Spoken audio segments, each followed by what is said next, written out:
Depth of Quran YouTube চ্যানেলের সম্মানিত দর্শক শ্রোতাগণের প্রতি সালাম জানাচ্ছি। আসসালামু আলাইকুম রহমতুল্লাহি ওয়া বারাকাতুহু।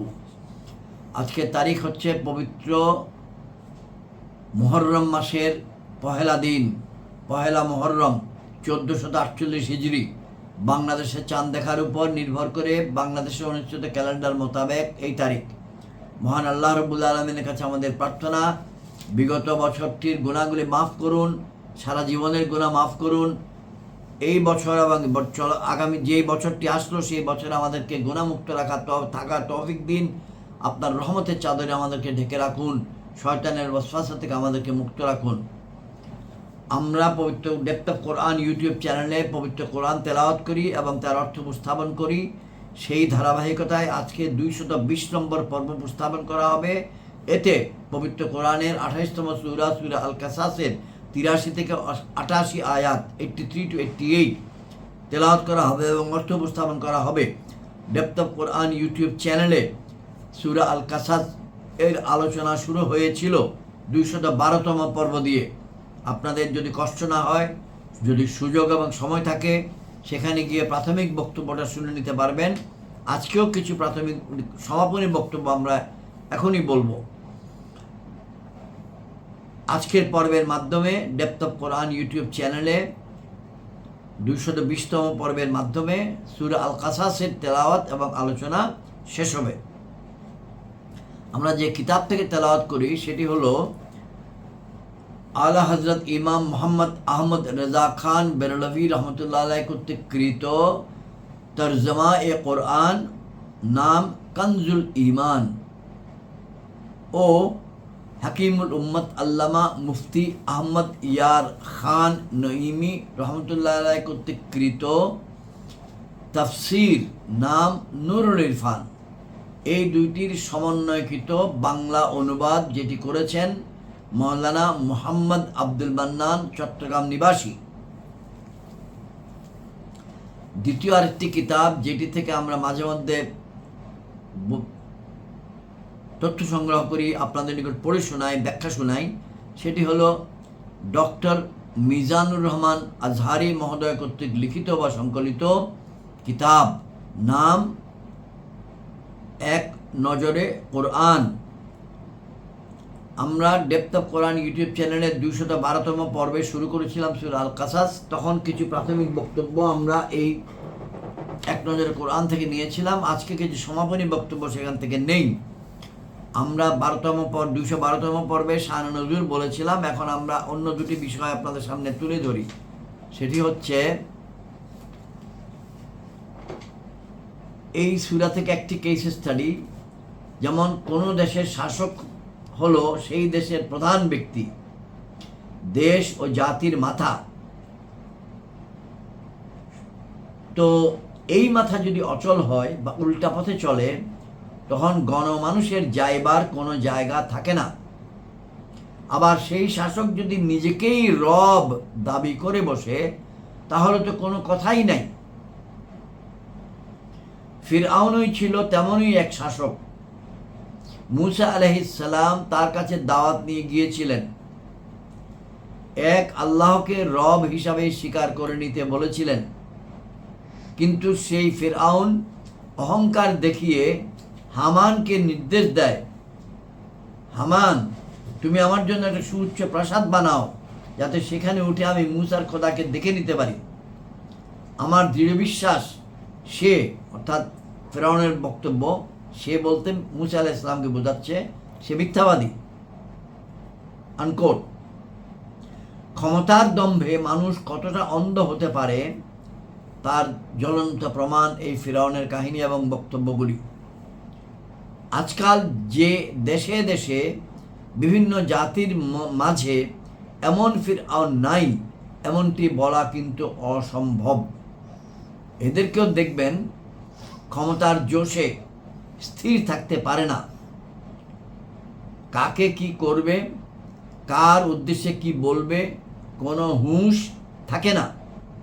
ফিরআউনের অহংকার ও তার পরিণতি সারা দুনিয়ার শাসকদের জন্য একটা কেস স্টাডি।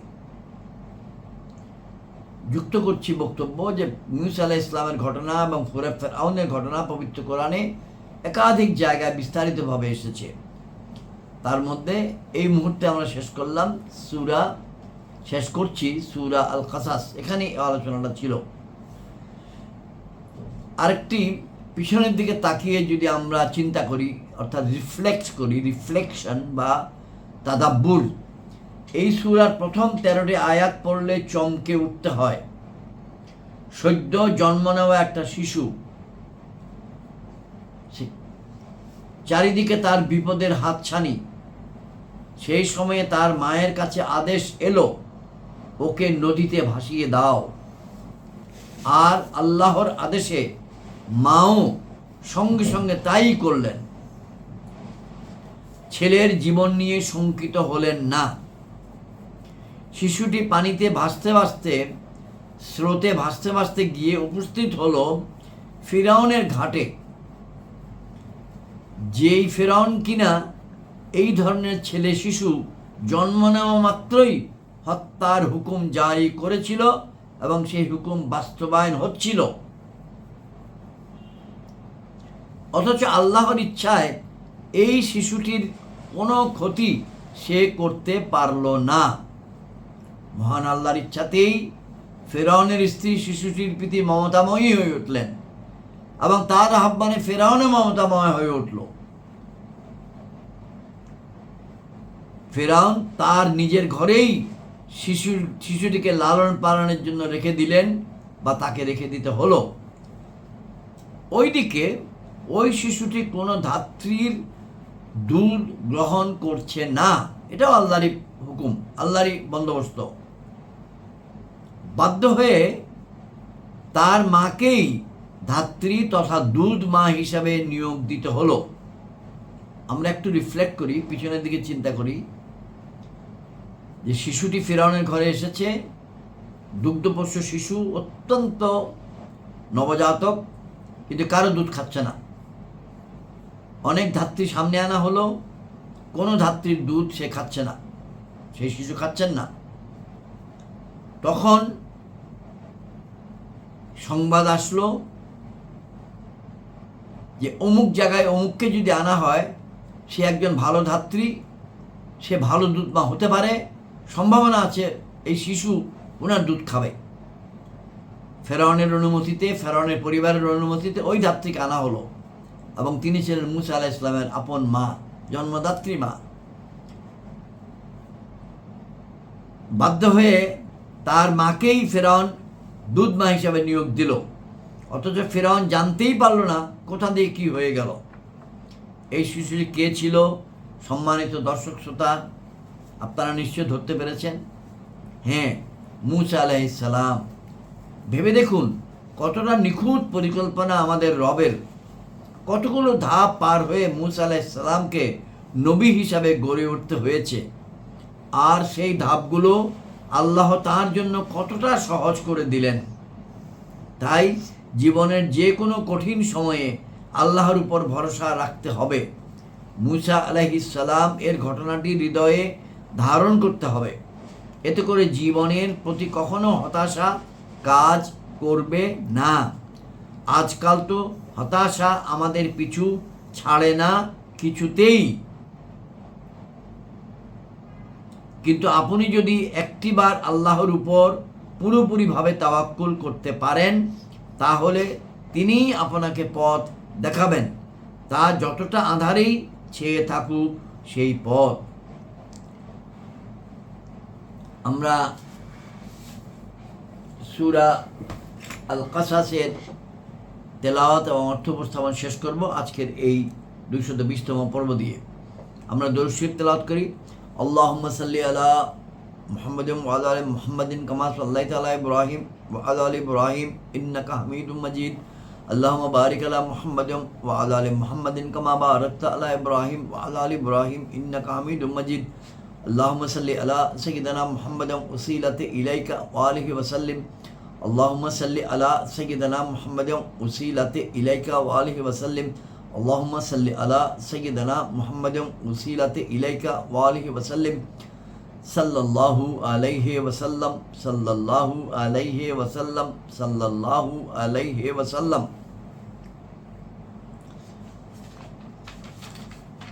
আয়াত 83 থেকে তেলাওয়াত শুরু করছি। আউযু বিল্লাহি মিনাশ শাইতানির রাজীম, বিসমিল্লাহির রহমানির রহিম।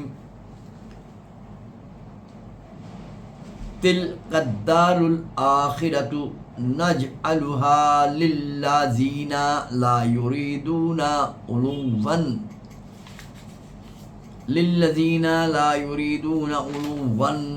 ফিল আরদি ওয়ালা ফাসাদা ওয়াল আকিবাতু লিল মুত্তাকিন।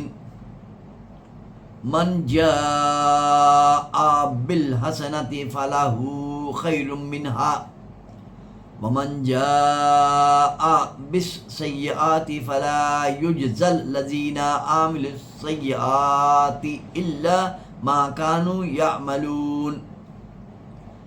ইন্নাল্লাযী ফারাদা আলাইকাল কুরআনা লারাদ্দুকা ইলা মা'আদ কুর রাব্বি আ'লামু মান জাআ বিল হুদা ওয়া মান হুয়া ফী যালালিম মুবিন। ওয়া মা কুনতা তারজু আন ইউলকা ইলাইকাল কিতাবু ইল্লা রাহমাতাম মির রাব্বিকা ফালা তাকুনান্না যাহিরাল লিল কাফিরিন।